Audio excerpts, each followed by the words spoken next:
Friends, आज का video बहुत ज़्यादा इंपॉर्टेंट होने वाला है क्योंकि मॉपअप से रिलेटेड जितने भी काउंसलिंग डाउट हैं आपके वो सारे मैं इस वीडियो में कवर करूंगा।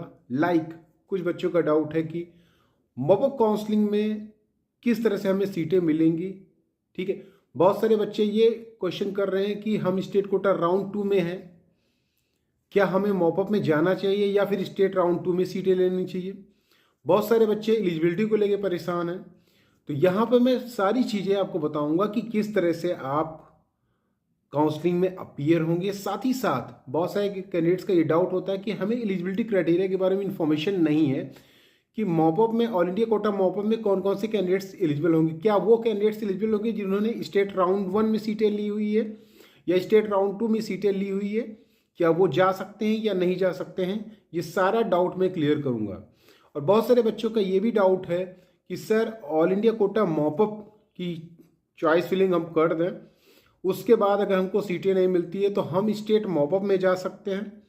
ठीक है, आप जा सकते हैं क्योंकि काउंसलिंग का शेड्यूल जो आया है वो इस तरह से आया है। इसके बारे में भी हम बात करेंगे कि काउंसलिंग का शेड्यूल किस तरह से आपके चांसेस बनाएगा। और ऑल इंडिया कोटा मॉपअप बहुत ही ज़्यादा क्रूशियल होने वाला है, वो भी मैं आपको बताने जा रहा हूँ कि क्यों होने वाला है। तो पूरा वीडियो ध्यान से देखेंगे शुरू से लेकर लास्ट तक तो आपको समझ में आ जाएगा। एक्चुअल में बहुत सारे बच्चे डाउटफुल रहते हैं, मीन्स वीडियो देखने के बावजूद भी वो सोचते हैं कि सर हमें तो ये इन्फॉर्मेशन कहीं और चैनल वाले कुछ और बता रहे थे।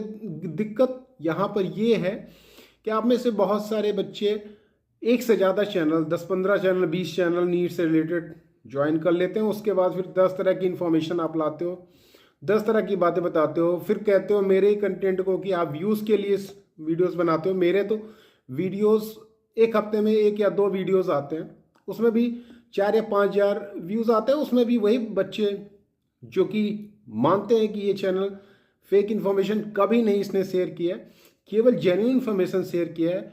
और मैंने गलती से भी कभी ऐसी इन्फॉर्मेशन नहीं शेयर की जिससे आपका घाटा हो। इवन मेरे कंसल्टेशन में भी जितने बच्चे हैं, मैंने कभी भी उनका, मेरी वजह से कोई लॉस नहीं हुआ है, ना ही मेरी वीडियो की वजह से किसी का लॉस हुआ है। तो मैं ये सारे पॉइंट्स ध्यान में देता हूँ। मेरे लिए व्यूज़, सब्सक्राइबर आए ना आए मैटर नहीं करता है। मैं पहले भी बोल चुका हूँ कि ये सब मैटर नहीं करता। जिसके पास दिमाग होगा, माइंड होगा, जिसको लगेगा कि इन्फॉर्मेशन अच्छी है, वो ज़रूर सब्सक्राइब करेगा, लाइक करेगा और शेयर भी करेगा। ठीक है, ये तो रही बात, कॉमन बात। अब हम बात कर लेते हैं मॉपअप की।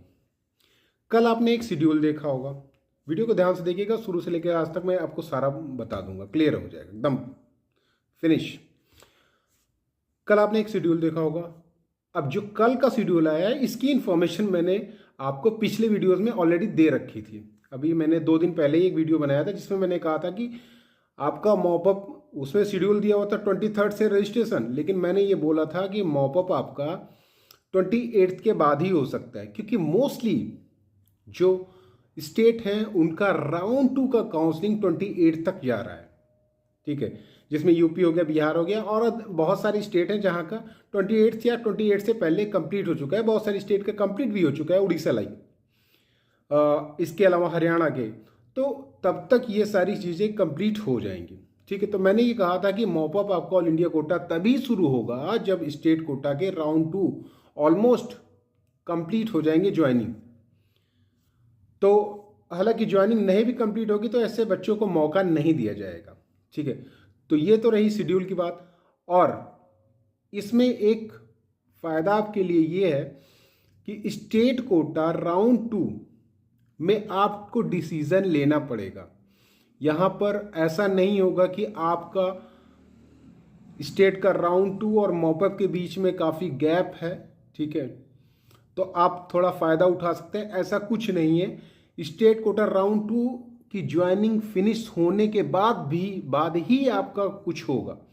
तो कहने का मतलब है कि जो भी डिसीजन लेना होगा, और इसीलिए मैं कहता हूँ कि मॉपअप क्रूशियल होने वाला है। मॉपअप इसीलिए क्रूशियल होने वाला है क्योंकि स्टेट राउंड 2 सभी स्टेट के लगभग कंप्लीट हो जाएंगे। तो यहाँ पर आपको हार्ड एंड फास्ट डिसीजन लेना ही पड़ेगा कि आपको यहाँ की सीटें छोड़ के ऑल इंडिया कोटा मॉपअप में जाना है या नहीं जाना है। और दूसरा इंपॉर्टेंट बात यह है कि अगर आप स्टेट कोटा राउंड 2 की सीट छोड़ते हैं तो ऑल इंडिया कोटा मॉपअप के बाद आप दोबारा अगर स्टेट मॉपअप में आते हैं, जिसका शेड्यूल आपने देखा होगा, स्टेट मॉपअप का जो शेड्यूल है वो just after all India quota mop up है। Means all India quota mop up में अगर आपको सीट नहीं मिली मनचाही, एक ये फायदा तो है, स्टेट कोटा मॉपअप और ऑल इंडिया कोटा मॉपअप में एक फायदा है। यहाँ पर जिस तरह से स्टेट राउंड 2 और ऑल इंडिया कोटा मॉपअप में जिस तरह से आपको घाटा है, यहाँ पे आपको टाइम की थोड़ी सी किल्लत है, ठीक इसी तरह से फायदा आपको ऑल इंडिया कोटा मॉपअप और स्टेट मॉपअप में है। ऑल इंडिया कोटा मॉपअप में अगर आपको मनचाही सीट नहीं मिली तो आप स्टेट मॉपअप में जा सकते हैं, लेकिन एक बात ये भी ध्यान में रखिए कि स्टेट मॉपअप में सीटें बहुत कम आएंगी, ठीक है। इसीलिए मैं कहता हूं कि ऑल इंडिया कोटा मॉपअप काफ़ी क्रुशियल होने वाला है। यहाँ पर स्टेट मॉपअप के भरोसे अगर ऑल इंडिया कोटा मॉपअप में जा रहे हैं तो ये आपके लिए रिस्की हो सकता है, क्योंकि अगर आप ये सोचते हैं कि ठीक है स्टेट मॉपअप में हमें कोई भी सीट मिल जाएगी, अगर ऑल इंडिया कोटा मॉपअप में हमारे मनचाही सीट नहीं मिली तो ठीक है, स्टेट मॉपअप में अगर हमको अच्छी सीट मिल गई तो हम ले लेंगे, कोई भी मिल गई तब तो ठीक है, तब तो आप डिसीजन ले सकते हैं, 635 640 स्कोर करके आप जाइए, ठीक है। जैसे फॉर एग्जांपल राजस्थान में अगर आप देखेंगे तो राउंड 2 का काउंसलिंग चल रहा है, ठीक है, ऑफलाइन काउंसलिंग है। यहाँ पर आपको डिसीजन लेना पड़ेगा कि आपको ऑफलाइन जाके सीट लेनी है कि नहीं लेनी है, क्योंकि वो फिर अगर आप सीट लेके छोड़ते हो तो मॉपअप में भी नहीं जा पाओगे, ठीक है। तो कहने का सीधा सीधा मतलब ही कि यहाँ पर आपको डिसीजन लेना ही पड़ेगा, और इस भरोसे आप काउंसलिंग में नहीं जा रहे हो कि हम मॉपअप में जाके एसएमएस जयपुर या फिर कोई और सीट आ जाएगी या फिर कोई टॉप इंस्टीट्यूट आ जाएगा, तो ऐसा हो भी सकता है, नहीं भी हो सकता है।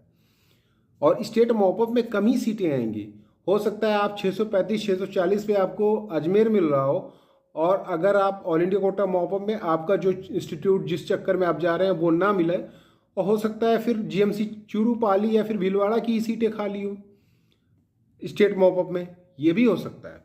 तो दोनों पहलू लेके आप चलेंगे तो आप ज़्यादा सक्सेसफुल रहेंगे।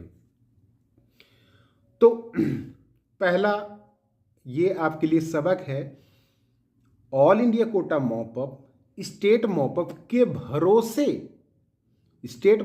भरोसे मत करिएगा कि ऑल इंडिया कोटा मॉपअप को स्टेट मॉपअप के भरोसे कर रहे हैं कि ऑल इंडिया कोटा मॉपअप में नहीं मिले तो स्टेट मॉपअप में जाके टॉप जीएमसी ले लेंगे, ऐसा कुछ नहीं है, ऐसा मत करिएगा। अगर आप ऑल इंडिया कोटा मॉपअप में जा रहे हैं तो आप स्टेट मॉपअप में अपने चांसेस कम ही मान के चलिए, बहुत कम है, ठीक है। ये तो रही बात नॉर्मल किस तरह से आप चॉइस फिलिंग करेंगे। कुछ बच्चे स्टे वैकेंसी राउंड का प्लान कर रहे हैं, स्टे वैकेंसी राउंड के लिए आपको मॉपअप में वैसी ही चॉइसेस डालनी पड़ेंगी जो कि आपको चाहिए, ठीक है। वो स्टे तक अगर जाती हैं और स्टे में सीट मिलती है, मीन्स सीट वैकेंट रहती है, तो आपको सीट मिल जाएगी। तो कहने का मतलब है कि अगर आपको स्टे तक प्लान कर रहे हैं, स्टे तक प्लान करने का मतलब ये हुआ कि आपका स्टेट कोटा बिल्कुल ख़त्म हो जाएगा, ठीक है। और स्टे में भी जो कॉलेजेस आप डालेंगे मैक्सिमम रिस्क वहीं पे होता है, वहाँ पर अगर सीट आ गई तब तो मिल जाएगा जो भी कॉलेजेस आपने डाले, और नहीं आई तो फिर आपका गैप, ठीक है। ये प्रॉब्लम आपके साथ हो जाएगी स्टे काउंसलिंग में, ठीक है। तो इसीलिए आपने देखा होगा स्टे या फिर फाइनल स्टे में कट ऑफ काफ़ी लो चला जाता है, क्योंकि मोस्टली बच्चे क्या होता है कि मॉपअप तक अपने सीटों को सिक्योर कर लेते हैं। इस बार तो ऐसा होगा कि मॉपअप तक मैक्सिमम सीटें सिक्योर होंगी। तो अगर आप मॉपअप तक प्लान कर रहे हैं कि मॉपअप में ही हमें सीटें लेनी है, तो एक बात ये ध्यान में रखिए कि अगर आप लो स्कोरिंग हैं तो आपको सारे चॉइसेस फिलअप करने पड़ेंगे। और दूसरा, अगर आप स्टेट राउंड 2 से सीटें छोड़ के मॉपअप में आ रहे हैं तब भी आपको जो टॉप वाले कॉलेजेस हैं वो तो फिलअप करने ही करने हैं, प्लस बॉटम वाले भी अगर आप चाहें टू बी फ्रैंकली सेइंग आप उसको भी डाल सकते हैं, ठीक है, प्रोवाइडेड दैट कि आप स्टे तक प्लान नहीं कर रहे हैं। तो अगर स्टे तक प्लान कर रहे हैं तो फिर केवल सेलेक्टेड ही डालिए। अगर मॉपअप में सीटें लेनी है तो आपको फिर सारी चॉइसेस डालनी पड़ेंगी। जो आपने राउंड 2 की सीट छोड़ी है, मोस्ट प्रॉब्ली वो सीट तो आपकी बैकअप में रहती ही है, और साथ ही साथ नीचे वाली भी जो सीटें छूटी रहती हैं वो भी आपके पास रहती हैं। तो कहने का सीधा सा मतलब है कि आप इतना चॉइस में तो डालेंगे ही डालेंगे, बाकी बैकअप में आप नीचे के कॉलेजेस भी चॉइस फिलिंग में डालेंगे।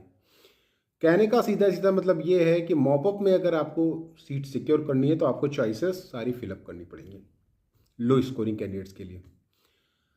हाई स्कोरिंग कैंडिडेट्स के लिए अगर वो स्टे तक प्लान कर रहे हैं तो फिर तो बात अलग हुई, वो अपनी क्यों सेलेक्टेड कॉलेजेस की चॉइस डालिए, मैक्सिमम रिस्क लीजिए, 100% रिस्क स्टे वैकेंसी में, ठीक है, तो वहाँ आप जा सकते हैं।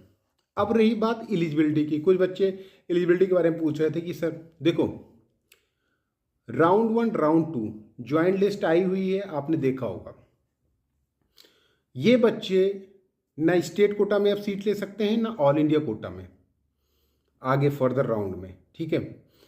मतलब ये कि state quota round 1, state quota round 2, all India Kota round 1, all India Kota round 2, इनमें जिसने भी सीट अभी तक ज्वाइन कर रखी है, जिसके पास सीट है अभी फिलहाल, वो मॉपअप का पार्ट नहीं होगा।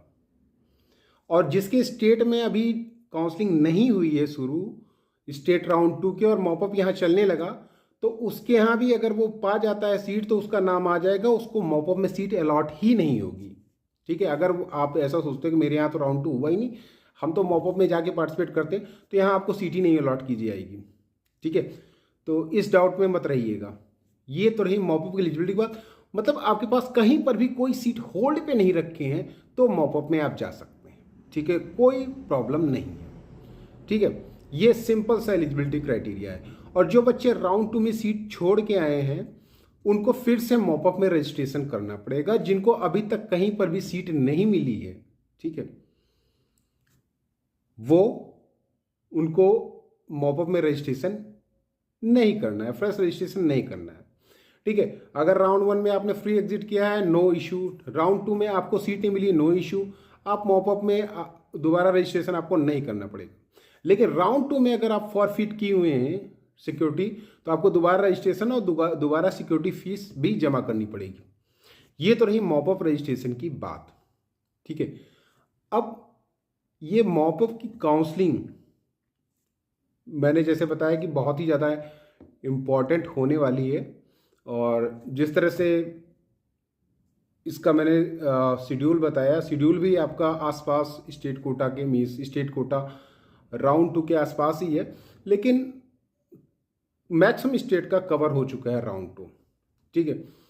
तो डिसीज़न लीजिएगा, ध्यान से लीजिएगा कि आपको राउंड 2 में जाना है या फिर मॉपअप में जाके स्टे तक जाना है। ये सारी चीज़ें अभी से प्लान करेंगे तो ज़्यादा अच्छा होगा, ठीक है।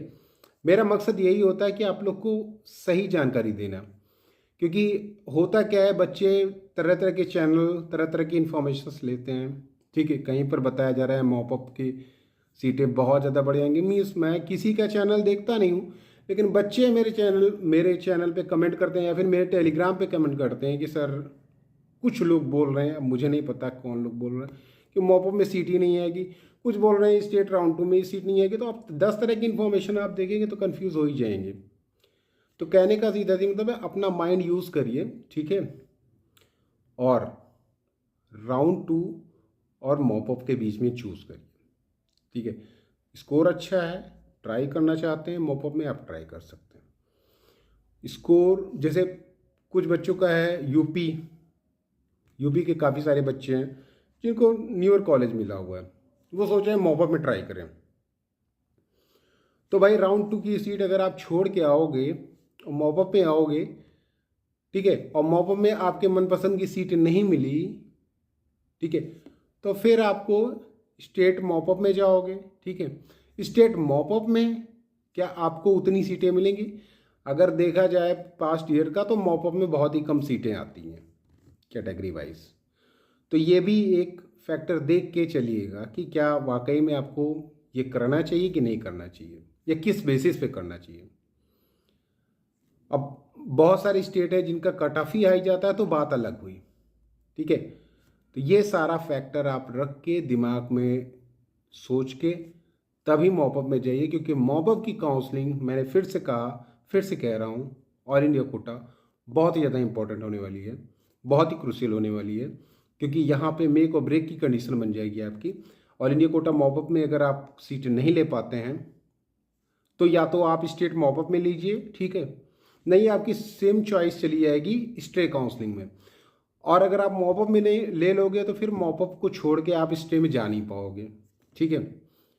तो ये सारे फैक्टर्स आप देख लीजिए किस तरह से आपके यहाँ क्या रूल है, और तभी प्लान करिए कि क्या आगे करना है, कैसे प्रोसेस करना है। That's all.